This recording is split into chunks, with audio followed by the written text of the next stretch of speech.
Hello दोस्तों, आपका स्वागत है एसएनडी एजू हब में। आज दोस्तों हम पार्टनरशिप चैप्टर नंबर फर्स्ट के टॉपिक नंबर 3 की बात करने वाले, जिसमें मैं आपको बताऊंगा कि पी&एल अप्रोप्रिएशन और पार्टनर्स कैपिटल अकाउंट कैसे बनाते हैं, उससे रिलेटेड क्या क्या एंट्रीज होती है और क्या चीजें हम एडजस्टमेंट में करते हैं। लेकिन बेटा उससे पहले मुझे एक बात बतानी है कि अगर आपको कभी भी कोई एंट्री जनरेट करनी है तो आप किस तरीके से कर सकते हैं।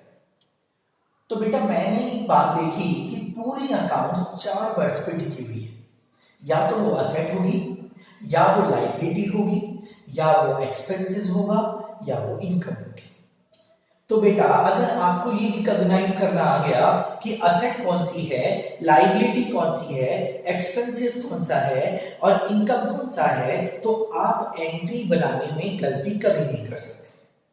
और बेटा इस रिकॉग्नाइज के करने के बाद आपको केवल एक गोल्डन रूल याद करना है जो मैंने लिखा है। और मैंने यह लिखा है कि अगर असेट इंक्रीज होती है तो डेबिट होती है और लायबिलिटी इंक्रीज होती है तो क्रेडिट होती है, पहला रूल। और दूसरा रूल मैंने लिखा है कि एक्सपेंसेस हमेशा डेबिट होते हैं और प्रॉफिट और इनकम हमेशा क्रेडिट होते हैं जब भी एंट्री जनरेट की जाएगी। एक और बात, एक फाइनेंशियल ईयर में एक टर्म का या एक एंट्री का 2 तरीके के काम होते हैं। पहले जनरेशन होता है, फिर उसका राइट ऑफ होता है।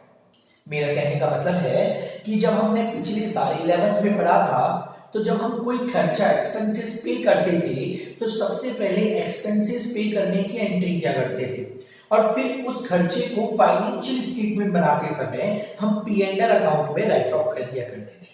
ठीक है सर, पी&एल में ही राइट ऑफ क्यों करते थे? तो मैंने बताया था या हमने आप लोगों ने पढ़ा है कि पी&एल हमें नेट प्रॉफिट ऑफ फर्म या नेट प्रॉफिट ऑफ बिजनेस बताता है और प्रॉफिट निकालने के लिए आपको सारे खर्चे और सारे इनकम लिखने होते हैं। होप सो आपको मेरी बात समझ में आ रही होगी मैं कहना क्या चाहता हूं। ठीक है, चलो सबसे पहले मैंने ये रूल इसलिए लिखवा दिया ताकि जब भी किसी एंट्री में आपको दिक्कत हो रही होगी तो हम इसकी बात कर लिया करें। ठीक है, अच्छा अभी हम केवल पार्टनरशिप की प्रॉपर बात करने वाले हैं, तो थोड़ा सा ध्यान से सुनिएगा कि मैं क्या कॉन्सेप्ट आपको आज सिखाने वाला हूं जो सबसे इंपॉर्टेंट कॉन्सेप्ट है। तो बेटा सबसे पहली बात मैं आपको एक बात बता दूं कि ऑनर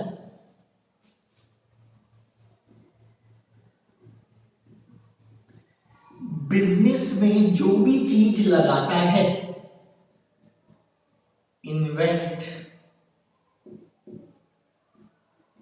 एनीथिंग,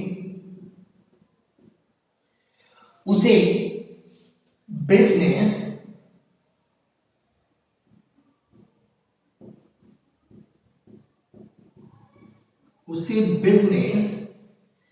कैपिटल के नाम से लिखता है।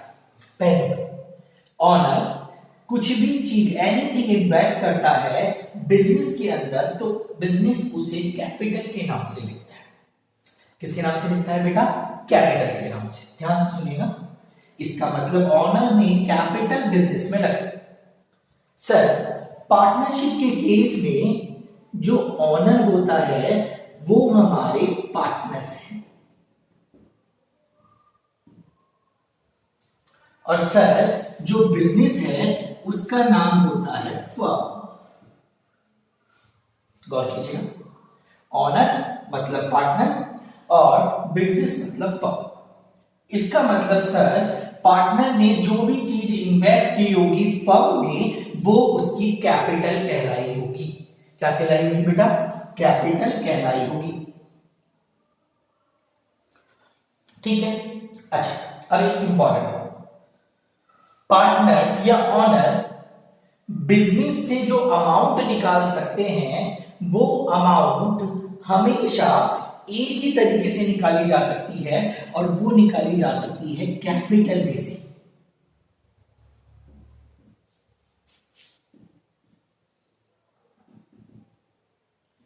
जिसे हम कहते हैं ड्राइंग।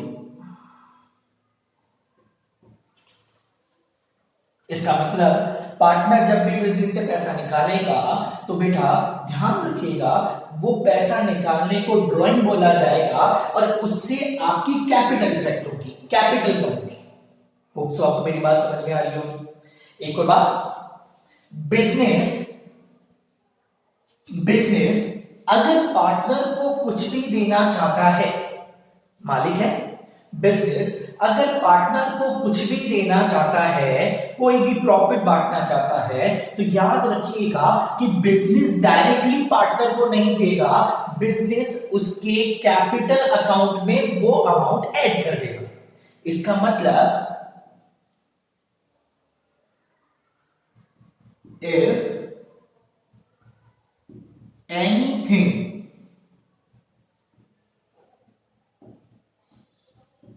provide by firm, अगर फर्म पार्टनर को कुछ भी देना चाहता है तो वो सारी चीजें फर्म उसके कैपिटल अकाउंट में दे देता है, उसके कैपिटल अकाउंट में दे देता है। तो सबसे इंपॉर्टेंट बात बेटा हमने अभी सीखी है कि फर्म अगर पार्टनर से कोई भी लेन देन करता है तो इसका मतलब पार्टनर की हमेशा कैपिटल इफेक्ट होगी। होप सो आपको मेरी बात समझ में आ रही होगी, ठीक है। लेकिन दो चीजें ऐसी हैं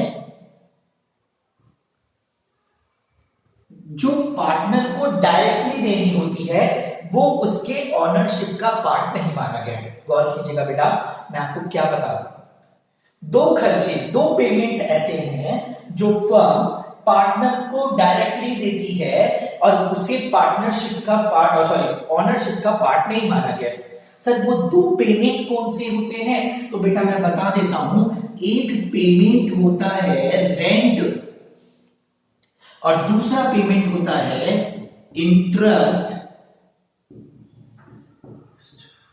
ऑन लोन।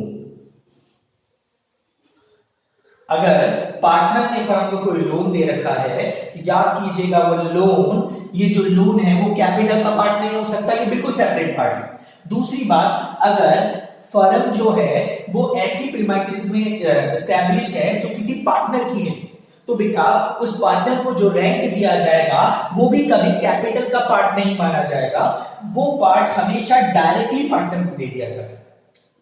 होप सो आपको मेरी बात समझ में आ रही होगी। तो बेटा इसका मतलब कभी भी रेंट और इंटरेस्ट ऑन लोन दोनों जब पार्टनर को दिए जाएंगे तो डायरेक्टली कैश में दिए जाएंगे, वो कभी पार्टनर्स की कैपिटल को इफेक्ट नहीं करेंगे। Not effect capital. Hope so आपको मेरी बात समझ में आ गई कि मैं कहना क्या चाहूं।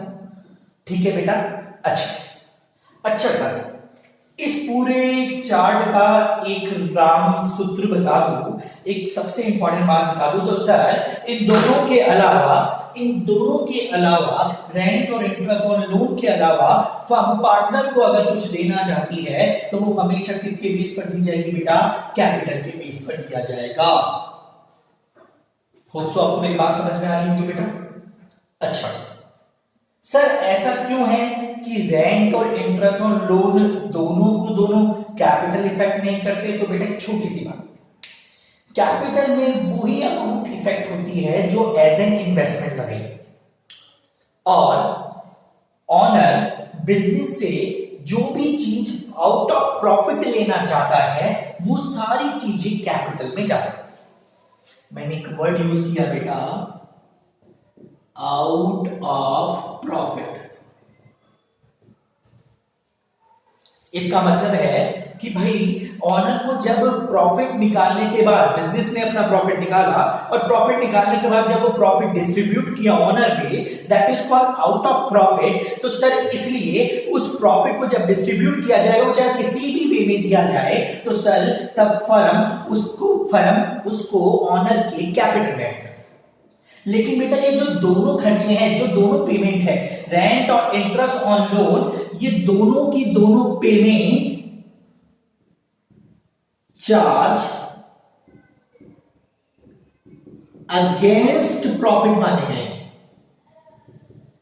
चार्ज अगेंस्ट प्रॉफिट माने गए हैं। इसका मतलब है बेटा कि यह इस चीज पर डिपेंड नहीं है कि पहले प्रॉफिट निकलेगा फिर उसमें से डिस्ट्रीब्यूट किया जाएगा। यह ऐसे माना जाए कि ये वो खर्चे हैं जो प्रॉफिट निकालते समय जनरेट करने जरूरी होते हैं। बिकॉज अगर ये रेंट, अगर फर्म को कहीं पर किराए पर रहना है, अपना बिजनेस स्टैब्लिश करना है, तो बेटा अगर पार्टनर नहीं हो तो किसी और को देना पड़ता। इसका मतलब it's an non it's operating expenses, मतलब इसको देना ही पड़ेगा, चाहे वो किसी और को दो चाहे पार्टनर को दो। इसलिए ये नेट प्रॉफिट कैलकुलेशन में काम आता है। जब और दूसरी बात, इंटरेस्ट ऑन लोन, हो सकता है लोन पार्टनर की जगह किसी और से लिया हुआ होता तो भी उसको इंटरेस्ट देना पड़ता, because it's a separate liability, इसका कैपिटल से कोई लेना देना नहीं है। तो बेटा याद रखना, फर्म पार्टनर को केवल दो ही चीज डायरेक्टली दे सकती है, और वो दो चीजें हैं रेंट और interest on loan. Interest on loan कभी कैपिटल इफेक्ट नहीं करता और रेंट कभी भी कैपिटल इफेक्ट नहीं करता। होप सो आपको मेरी बात समझ में आ रही है? ठीक है बेटा। दूसरी बात, अब इन दोनों के अलावा जितने भी इन दोनों के अलावा जितनी भी चीजें फर्म पार्टनर को देगी वो सारी की सारी कैपिटल में कोई इफेक्ट करेगी, मतलब डायरेक्टली कैपिटल में जाएगी। पार्टनर उसको डायरेक्ट कैश में नहीं निकाल सकता। मतलब अगर पार्टनर को कुछ भी निकालना होता है अपनी ओनरशिप के बदले, तो पार्टनर वो कैपिटल में से निकालता है केवल एक नाम से, ड्राइंग के नाम से।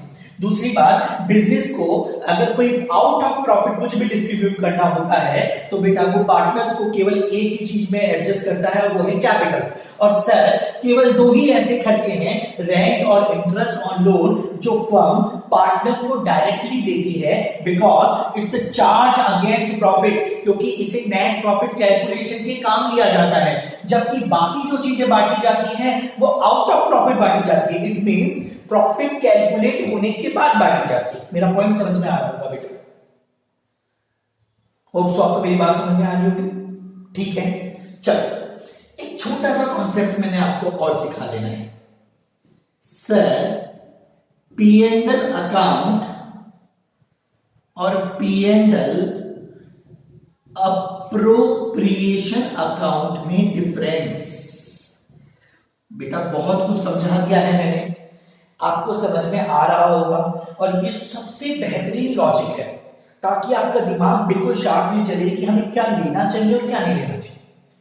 तो बेटा मैं बता दूं, P&L अकाउंट का मतलब क्या है? सर वो सारे खर्चे जो चार्ज अगेंस्ट प्रॉफिट होते हैं, सर वो सारे खर्चे जो चार्ज अगेंस्ट प्रॉफिट होते हैं वो सब P&L में आते हैं। मतलब जिनसे नेट प्रॉफिट कैलकुलेट हो,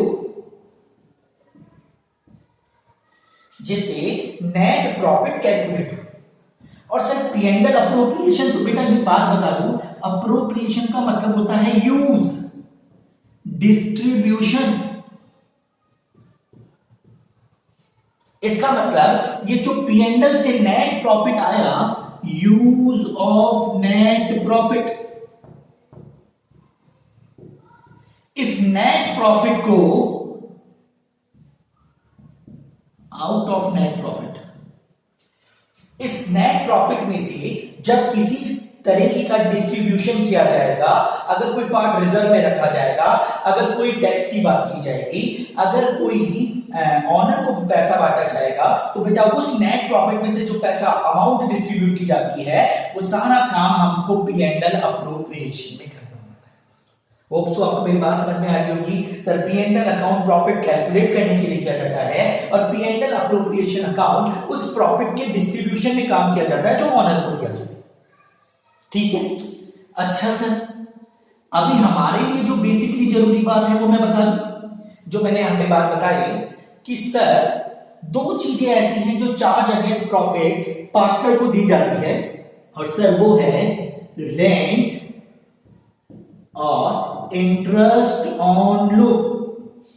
सर ये दोनों चीजें चार्ज अगेंस्ट प्रॉफिट दी जाती है, इसलिए इनका एडजस्टमेंट बेटा P&L में होता है और फिर उसके बाद में हमको P&L अप्रोप्रिएशन बनाना होता है। सर इन दोनों के अलावा आप कहते हैं चाहे पार्टनर को कुछ भी दिया जाए out of profit, out of profit कुछ भी दिया जाए तो सर वो सारी चीजें पी एंड एल अप्रोप्रिएशन में आएगी। सर जरा उन चीजों के नाम भी बता दिए तो मैं बता देता हूं कि सर पार्टनर को जैसे मिला interest on capital, sir partner को मिला salary, sir commission, sir remuneration, sir bonus etcetera. तो बेटा अगर ये कोई भी चीज पार्टनर को मिलती है तो उसको आउट ऑफ प्रॉफिट माना जाता है और सर इसको पी एंड एल अप्रोप्रिएशन में लिखा जाएगा। होप सो आपको मेरी बात समझ में आ रही होगी। पी एंड एल किसे कहते हैं, पी एंड एल अप्रोप्रिएशन किसे कहते हैं। मैंने ये चार्ट इसलिए बनाया है ताकि आपको हमेशा याद रहे और एंट्री बनाते समय हमारे लिए कितना आसान हो जाएगा वो आपको अभी पता चले। अच्छा सर आप कहते हैं कि आउट ऑफ प्रॉफिट जो भी मिलेगा वो सब कैपिटल में जाके ऐड होगा, कैपिटल इफेक्ट करेगा। मैंने बोला बिल्कुल। और सर इसके डिस्ट्रीब्यूशन की जो एंट्री होगी वो पी एंड एल अप्रोप्रिएशन के साथ होगी। बिल्कुल बिल्कुल।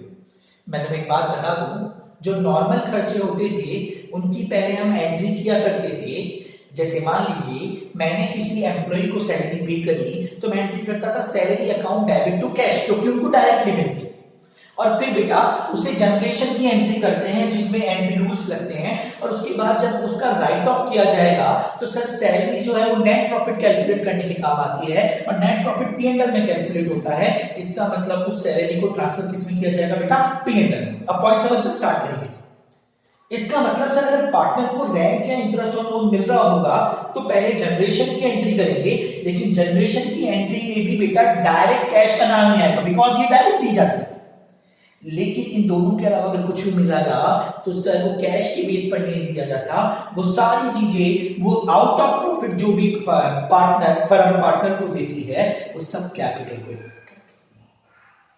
मेरी बात समझ में आ रही है बेटा। अच्छा अब थोड़ी सी एंट्रीज की भी मैं बात कर लेता हूं ताकि आपको मेरी बात समझ में आ जाए कि हम कर क्या रहे हैं, हम कह क्या रहे हैं इन सारी चीजों को लेकर। देखो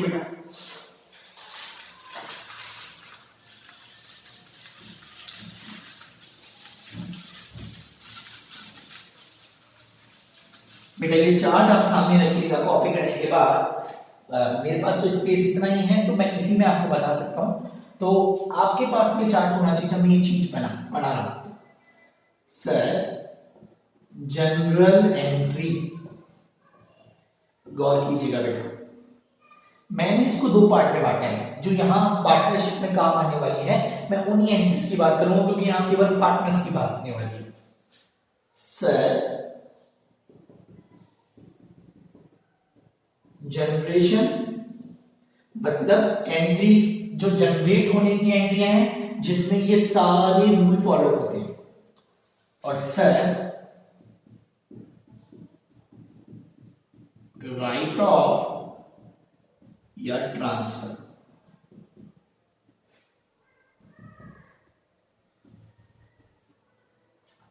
ठीक है बेटा स्टार्ट करते हैं। थोड़ा सा ध्यान से सुनेंगे तो आपको समझ में आ जाएगा कि मैं कहना क्या चाहूं। सबसे पहला सर अगर पार्टनर को कोई रेंट पे किया जाए, पेड या पेबल देना है लेकिन अब तक दिया नहीं, आउटस्टैंडिंग। अगर पार्टनर को कोई रेंट पे किया जाए, हम यहां पर जो वही बात कर रहे हैं जो पार्टनर्स को दे रहे हैं बेटा, रेंट पे किया जाए या पेबल हो तो बेटा आपको पता है जनरेशन मतलब रेंट खर्चा होता है और एक्सपेंसेस ऑलवेज डेबिट होते हैं। तो सर एंट्री हो गई रेंट अकाउंट डेबिट। और सर आपने बताया था ये कि रेंट को डायरेक्टली दिया जाता है, वो कैपिटल को इफेक्ट नहीं करता है। तो सर इसका मतलब एंट्री हुई नॉर्मल खर्चे वाली rent account debit to cash oblique. अगर आपने वो पे नहीं की है तो सर ऑब्वियस बात है जो चीज पे नहीं करते, जो खर्चा पे नहीं करते उसे आउटस्टैंडिंग बोलते हैं। तो सर कैश की जगह हम वर्ड यूज कर लेंगे आउटस्टैंडिंग रेंट। और बेटा ये है हमारी पहली एंट्री कंप्लीट। बात समझ में आ रही है? अच्छा सर सर इसको ट्रांसफर कहां करेंगे? तो बेटा ऑब्वियस बात है, मैंने बोला था रेंट चार्ज अगेंस्ट प्रॉफिट है और charge against profit word use कर दूं तो मतलब सर ये P&L में जा रहा है। तो सर राइट ऑफ की एंट्री आपकी हुई, यहां रेंट डेबिट है सर, अब हो गया टू रेंट, और सर ये आपका जा रहा है P&L account debit to rent. Hope so आपको मेरी बात समझ में आ गई होगी। पहली एंट्री जो मैंने जनरेशन और राइट ऑफ दोनों करके बनाई। सर दूसरी entry interest on loan paid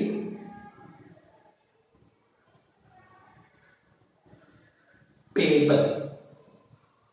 sir interest on loan भी चार्ज अगेंस्ट प्रॉफिट होता है और सर इंटरेस्ट ऑन लोन आपका खर्चा है तो एंट्री रूल लगाते समय सर एंट्री हुई interest on loan account debit to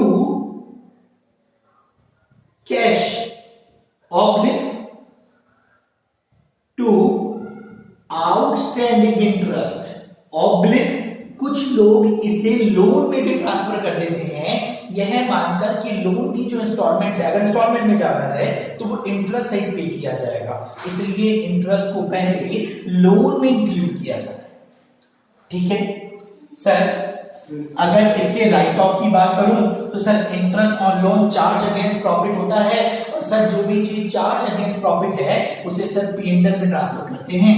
तो sir P&L account debit to interest on loan. Hope so आपको मेरी बात समझ में आ रही होगी दोनों एंट्रियों की। आगे मैं बात करता हूं बेटा तीसरी एंट्री,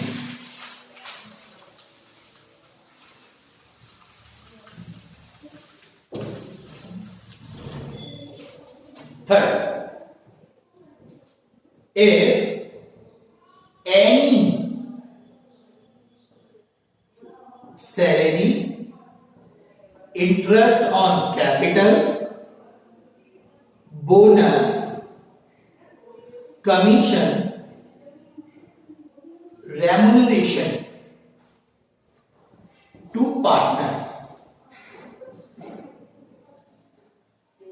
सर अगर पार्टनर्स को कोई salary, interest on capital, bonus, commission या रेम्युनरेशन दिया जाता है फर्म के थ्रू तो सर आपने बताया था कि रेंट और इंटरेस्ट और लोन के अलावा जो भी चीज फर्म पार्टनर को देती है वो उसकी कैपिटल को इफेक्ट करती है, वो कैश में नहीं जाती। तो बेटा आपको करना क्या है, एक बात, ये सारी चीजें बिजनेस के लिए खर्चे हैं क्योंकि पार्टनर को देगी और खर्चों को हमेशा करते हैं डेबिट। तो सर इसका मतलब जब एंट्री बनाएंगे तो सर ये सब हो जाएंगे debit, salary, interest on capital, bonus etcetera debit. Etcetera का मतलब बेटा आप सारी चीजें लगा लीजिएगा, salary, interest on capital, bonus, commission, debit to.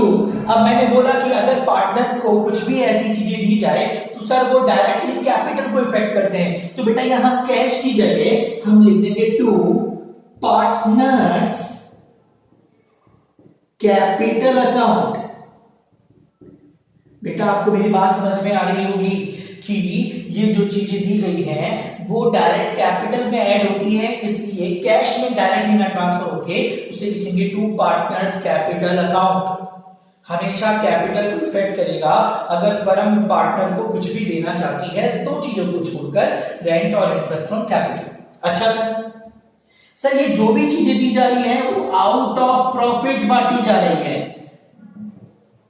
और सर आपने बताया था कि अगर आउट ऑफ प्रॉफिट मतलब प्रॉफिट में से कुछ दिया जाए तो इसका मतलब यूज ऑफ प्रॉफिट है, डिस्ट्रीब्यूशन ऑफ प्रॉफिट है। इसका मतलब सर अगर यही चीजें पार्टनर को मिल रही हैं तो ये सारी की सारी चीजें P&L अप्रोप्रिएशन में ट्रांसफर होगी।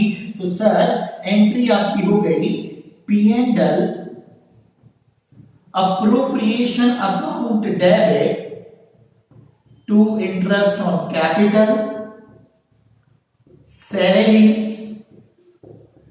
Bonus commission. होप सो आपको मेरी बात समझ में आ रही होगी कि मैं कहना क्या चाह रहा हूं, कैसे सारी चीजें करते हैं और हम कैसे इनकी बातें करते हैं। Out of profit, charge against profit. अब पॉइंट समझिएगा सर, अगर ये सैलरी किसी एम्प्लॉय को मिल रही होती तो बेटा वो फर्म का रेवेन्यू एक्सपेंडिचर होता, जिसके बिना प्रॉफिट कैलकुलेट हो ही नहीं सकता, क्योंकि उसको तो प्रॉफिट डिस्ट्रीब्यूट होता नहीं है ना बेटा। तो इसका मतलब salary to employee is a charge against profit, लेकिन salary to partners is out of profit. Salary to partner treat as out of profit, क्योंकि उनको प्रॉफिट में से डिस्ट्रीब्यूट किया जाता है ये सारी बात। ठीक है, केवल दो ही खर्चे ऐसे हैं जिन्हें चार्ज अगेंस्ट प्रॉफिट माना गया है, डायरेक्टली दिया गया है। रेंट और इंटरेस्ट ऑन लोन, दोनों का लॉजिक मैंने आपको बता दिया है। और ये जो सारी चीजें दी जा रही हैं, ये सारी चीजें प्रॉफिट के इक्विवेलेंट मानी गई हैं, इसलिए इसे आउट ऑफ प्रॉफिट दिया जाता है। ठीक है बेटा, एक एंट्री और सीखेंगे हम। If interest on drawing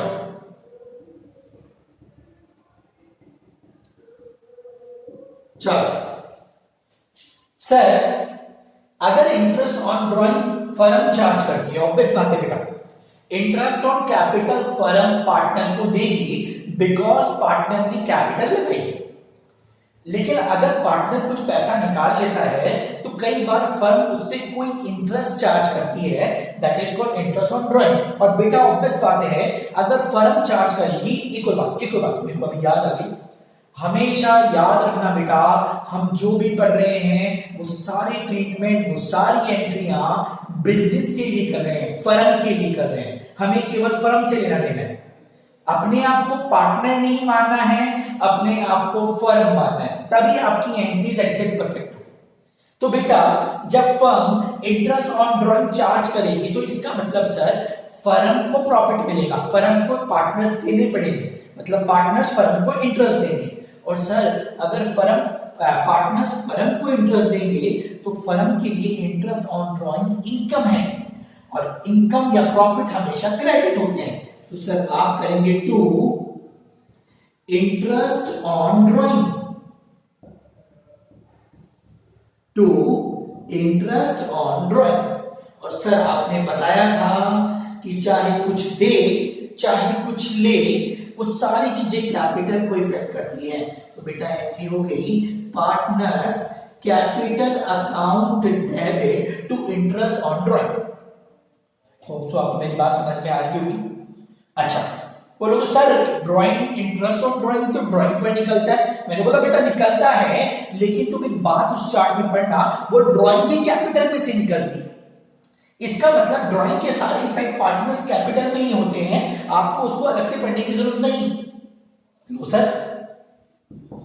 sir right of की बात आई या ट्रांसफर की बात आई तो सर आपने बोला था रेंट और इंटरेस्ट ऑन लोन के अलावा जो भी चीजें प्रॉफिट में से आउट ऑफ प्रॉफिट दी जाती है या out of profit, out of from profit मतलब प्रॉफिट में ली जाती है, वो सारी चीजें P&L अप्रोप्रिएशन को इफेक्ट करती है।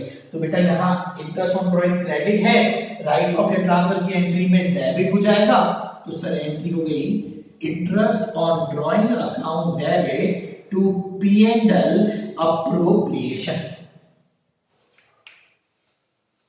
तो आपको मेरी सारी बातें समझ में आ रही होगी, मैं कहना क्या। दूसरी बात सर, ये जो वर्ड है ना P&L, ये P&L वर्ड हमें केवल एक ही परमिशन देता है और ये बोलता है कि भैया हमारे अकाउंट में केवल खर्चे और इनकम ही आते हैं। तो बहुत इंपॉर्टेंट बात बोल रहा हूं। वर्ड P&L का मतलब है चाहे वो P&L अकाउंट हो, चाहे P&L अप्रोप्रिएशन हो, चाहे P&L एडजस्टमेंट हो, तो बेटा इन सारे अकाउंट्स में केवल वही चीजें लिखी जा रही हैं जो एक्सपेंसेस या एज एन इनकम एडजस्ट होती है। बस फर्क ये है कि भैया कि अगर किसी एम्प्लॉय को एक सारे खर्चे दिए जा रहे होते तो that is called charge against profit, लेकिन अगर किसी पार्टनर को दिए जाते हैं तो सर उसे आउट ऑफ प्रॉफिट मानकर P&L अप्रोप्रिएशन में लिखा जाता है, बिकॉज ये सारी चीजें इक्विवेलेंट टू प्रॉफिट माना गया है। इसका मतलब प्रॉफिट होगा तो ये सब चीजों का कैलकुलेशन होगा, अदरवाइज नहीं होगा। Normal probability. ट्रीटमेंट एडजस्टमेंट काफी हो सकते हैं, लेकिन मैं जो आपको लॉजिक समझा रहा हूँ वो आपको मेरी बात समझ में आ रही होगी कि मैं कहना क्या चाहता हूँ। ठीक है, आज हमने पूरा जनरल एंट्री का पार्ट हमने कंप्लीट किया है कि कैसे जनरल एंट्री बनाई जाती है। मैंने आपको जनरेशन और राइट ऑफ की बात भी कर ली है। तो अब एक छोटा सा पॉइंट मैं वापस बोलने वाला हूं कि फर्म पार्टनर को कुछ भी दे या फर्म पार्टनर से कुछ भी ले, वो सब कैपिटल को इफेक्ट करते हैं पार्टनर की, लेकिन दो चीजों को छोड़कर, रेंट और interest on loan, because those expenses are charge against profit, और चार्ज अगेंस्ट प्रॉफिट के केस में इसे नेट प्रॉफिट कैलकुलेशन में काम लिया जाता है। इसलिए रेंट और IOL, it means interest on loan, दोनों को हमेशा पी&एल अकाउंट में दिखाया जाता है। ठीक है बेटा, आज हमने लेक्चर इतना सही रखा है फिर, बिकॉज मैं चाहता हूं कि इसको तुम ढंग से समझो। कल हम बात करेंगे फॉर्मेट्स की, पी&एल अप्रोप्रिएशन कैसे बनाते हैं, पार्टनर्स कैपिटल कैसे बनाते हैं, और फिर हम कुछ क्वेश्चंस करने की बातें करेंगे। ठीक है बेटा, थैंक यू, गुड नाइट।